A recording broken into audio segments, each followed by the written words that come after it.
Hey,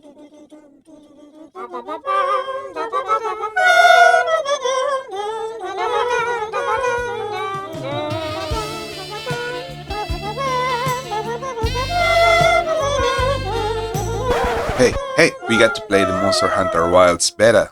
Let's dive right in. As you might have perceived from past videos, I am a big Monster Hunter fan, and a couple of days ago, they launched the beta testing for the next installment, Monster Hunter Wilds, and it was so good. So good. As one might expect, it being a beta testing, I cared not that much for story. Not that one cares for story in this type of games. There's a backdrop, alright, but it's non-essential to get into these games. I spent an insane amount of time designing my own character, as I wanted to be an accurate representation of yours truly, something stunning and brave. Yes. No signaling, no weird framing, just throw whatever you feel like on and get hunting. And I gotta say, sure enough, I was expecting a big overhaul regarding the prior installments, but man, I was not prepared for the experience. The sheer size of it all was immense. And, as we seemingly deducted with a couple of friends some time ago, the guiding lands from Monster Hunter World were the testing grounds for whatever the next big game was. Surely they knew back then that they didn't get the power or the bandwidth to create something with such large scale, but they had the foresight and patience enough not to rush a project this big, and it's bound to pay off. I mean, just the beta testing had more active players than Call of Duty, or the big AAA game Dragon Age The Veilguard that released on the same day. Well, that's kind of an unfair comparison. I should have compared the Black Myth Wukong benchmark tool to Dragon Age The Veilguard, not this piece of art.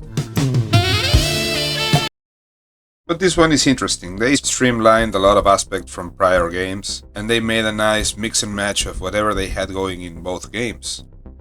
It's amazing the wider range of options they give you here. Most weapons have a nice state of flow, and despite the fact that they just showcased one single biome, it felt so large and rich. I can only imagine what it would be on full release. They are going bigger on the ecological exploration, it seems, and now it doesn't just have a day and night cycle, but now they included a forecast of whichever monsters are bound to show up in the next couple of hours, which, to be fair, they had already done in the guiding lands, but now you can predict or foresee which monsters are coming up. The weather aspect was something magnific. The weather and time of day seems to be a base mechanic for which monsters spawn and where. It feels amazing when you're chasing a monster and all of a sudden a gust of sand and wind engulfs you and it suddenly starts thundering. And it was amazing, it was enthralling.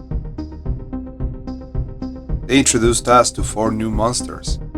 The Chatacabra, which is the first actual mission you have to complete. The Balahara, which are the sandworm looking dudes. The Doshaguma, which are the big guys that travel in packs. And finally the apex predator of this environment, Reidao. Each of them have their own ways to be approached, and their own gimmicks. The Chatacabra main feature is that with his slimy tongue, licks his forearms and duct tapes whatever he can find to pack a little more wallop. And to be fair, it was a fun fight, but it felt like the more lackluster fight of the 4. Lackluster-er. But it was fun, and sometimes another one of them would spring about. But it was fun all around. It was a brute type of monster, so the fight is straight to the chase, no big secrets. Then you have the Balahara, and this one is a little more awkward to fight. Balahara has these oil slicks that he shoots at you, and it seems to give you some sort of mud or water blight, which greatly increases your stamina depletion and hinders its replenishment. This fight was a little more fun, and it was a little more awkward maybe to fight, where its moveset is kind of a random array of swirling attacks and sudden change of direction. It's fun. Maybe its more distinct feature is the Sarlacc pit attack it has, which honestly I thought it was a scripted attack, when they change areas, when you get to a certain threshold of damage, but seemingly is something that it can pop up whenever it feels overwhelmed. Then we have the Doshaguma. Shaguma is a nice fair fight because it's a big large monster, and sometimes there's a larger one. The Shaguma is also a brute type of fight, and it's kind of simple, yet they are a lot more massive in size, so you have to work around that, not to be trampled over or pushed around. In spite of this, it felt like the more balanced fight of them all. Also, an interesting mechanic that they are developing, and I hope to see more in the future with different types of monsters, is the pack mechanic. You know, the Shaguma are big, but sometimes there's a bigger chungus among them all, leading the pack, the Alpha. Alpha the Shagumas are way more aggressive, and you can tell them apart from the pack, not only by the red coat they sport, but also by the sheer size difference. When they pitch this fight to you, they suggest, well, actually they insist on this, but you're supposed to split the pack to fight the Alpha, which makes it a little more even fight. But I am a little stubborn or a little stupid, and during our second encounter, I told one of my friends with whom we were playing this that I didn't believe in separating the pack. We laughed about it because he deemed it a dumb idea, which in fact it was, but I was also thinking that if these are the starting monsters and I cannot handle a pack of them, I would like to see what happens whenever I meet a harder pack of any other monsters they throw at you. Sure enough, when you start fighting them after withstanding a couple of rounds back and forth, they either split or they separate and the Alpha flees first. Of course, in time they get to regroup, and when they do, it may come out of the blue, but it's a fun fight, it's an interesting one at that. And finally we get the big guy, Raidao. As they shared with us, each biome will have its apex predator, the big mean guy that comes around when the conditions are met. In the case of Raidao, he comes about when there's a thunderstorm. And being an electric type of monster, one would argue that he brings the storm. Really? Raidao is probably the hardest fight, but not because he's flying or because he packs a lot of punch, but because the electric attacks can be hard to dodge at times. It's clear enough that this monster drew a lot of inspiration from Namiel, which is one of the late-game Elder Dragons in Monster Hunter World. You know, big guy, looks like a jellyfish mixed with a wood chipper mixed with a graphics card. And I guess that was your accomplice in the wood chipper. That guy. Most electric attacks from Raidao are strong, but there's a particular one that can one-shot you completely easily. Now, a thing that I enjoyed a lot about this fight is that it also drew something out of the fight with Safijiva. Safijiva is one of the siege monsters from World, and it has a mechanic where you gain the enmity of a monster, and for a brief space of time, he aims most of his attacks towards you.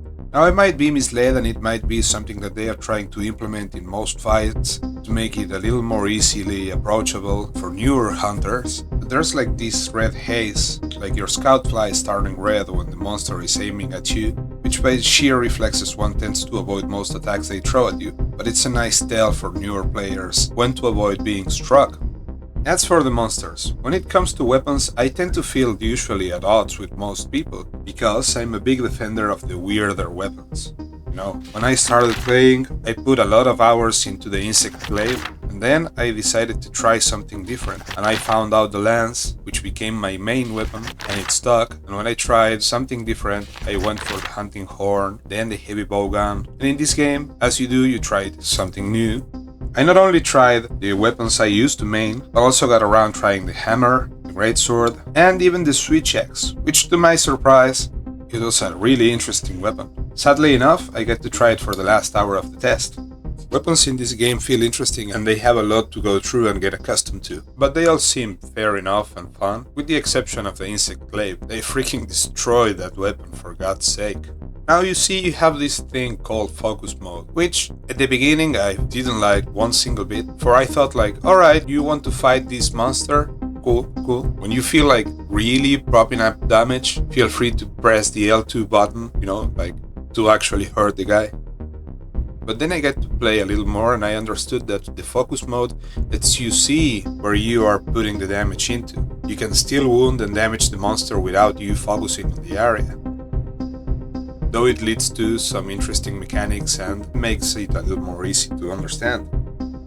Also, to be honest, some weapons are aiming constantly. You know, if you're playing heavy bowgun, you can tell all the time where the monster is hurt.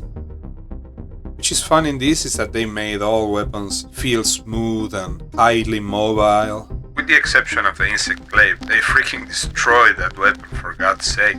You know, hammer for instance, it got a few mechanics where you can still pop up the larger damage numbers and dodge and evade without losing any charge of your attacks.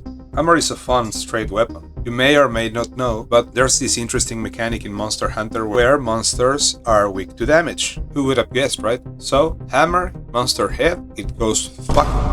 Then you have the hunting horn. It's a slightly more advanced version of the hammer, and what makes it slightly harder to play is that its moveset is one of the most committed ones across the whole 14 weapons. On the other side, the benefit of the hunting horn is not only that it can put out strong attacks, but it's the fact that in the midst of it, it can boost and perk up your teammates. Better healing, better movement, stronger attack, you name it. Lance is probably the most basic of them all. It's as simple as poke, poke, poke, backstep, poke, poke, poke, sidestep, poke, poke, poke. You get it. The whole thing of the lance is that it's a slow weapon, it's a really tanky weapon, but it's one of the weapons that have the most uptime because its moveset is really limited, but you can withstand the most amount of damage. Heavy bowgun is still a broken weapon, and it can help a lot, and it can still give the same support vibes, but also the same main character vibes. It can be really helpful in some situations, for example, putting to sleep an enemy that has a teammate completely cornered.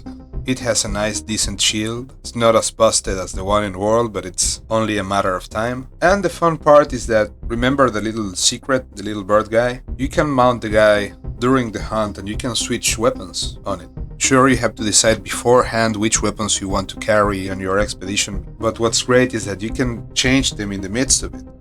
I'm still wrapping my mind around the idea of having different weapons, and the game being just a beta test, we are yet to see how we are supposed to mix and match skills to make the most out of it. Because in the late game, I assume, just like in World, I feel like there's gonna be a converging meta, skills that taper all in the same direction. But during the mid-game, which is gonna be, well, most of it, it'll be fun to decide and prioritize which skills you pack to make a more efficient hunter.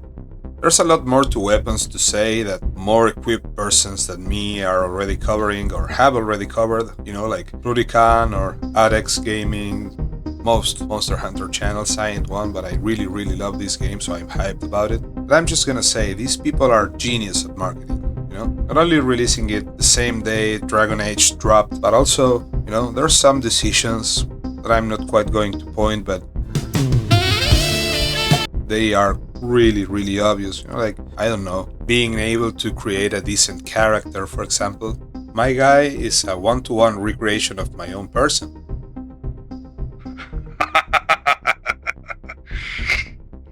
And what's nice is that they don't force things. You can see in the character creation screen that you can be this buff dude, and if you want to slap, like female armor or some shit like that, you absolutely can. Of course, but that's non-essential. You can feel whatever you feel like it, and the hunt is first. It's not that they designed everything around this basic premise and they completely forgot that they had, a full game to design behind it. It's like, alright, you want to be whomever you feel like, whatever your background is, sure thing. There's this big stick, go bunk.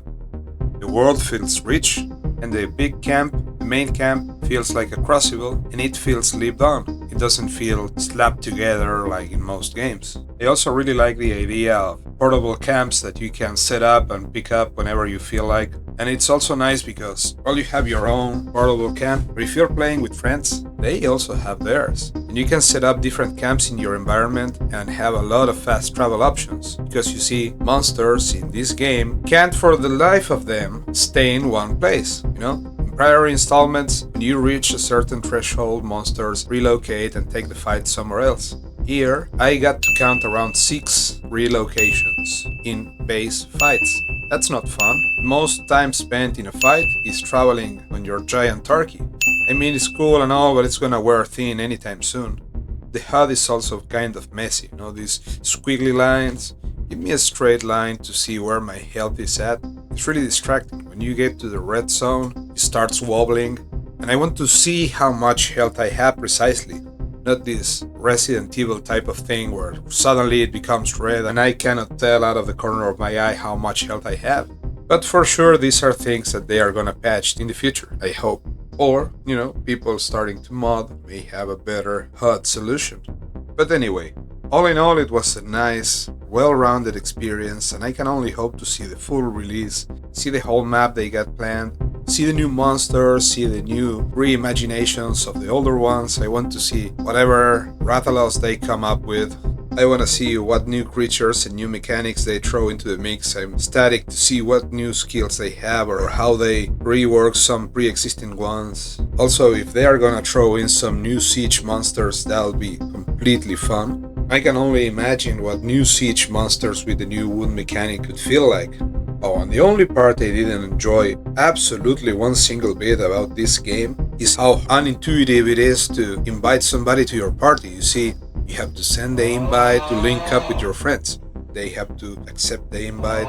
Once they are in your party, you have to invite them to link your environments so you can both share the same thing. Once they receive that invite, they have to agree to link environments, and only then you get to play together with your buds. Seemingly to do so, you have to be out of the main camp somehow. At least that's the way I got to make it work. But there should be an option, like auto join or something like that. It shouldn't have to go through 5 or 6 steps just to play. For real, each time we spend like 5 minutes each time trying to get it working just right. We have to close the game and get it back on. But yeah, they'll fix that in time, I hope. For being a beta test, it was real fun. I got around squeezing out of it around 16 hours of game time, and I can only wait to see the full release. And it's gonna be fun. It's gonna be so many new players, and it's gonna be challenging, The harder games of this generation came between World and Wilds, and it's going to be interesting. There's a lot of people that went through Elden Ring like a breeze, and I can totally see those players walking into this looking for that same experience, and they are in for a surprise. One way or another, we still have 3 more months to go, so we sit patiently and we keep practicing our skills in Monster Hunter World. What are your thoughts in the game? What's your favorite weapon? You got to play the test? Let me know in the comments section below. After this, if you enjoyed, feel free to like, comment and subscribe. You don't know how powerful your support may be. Thanks for watching.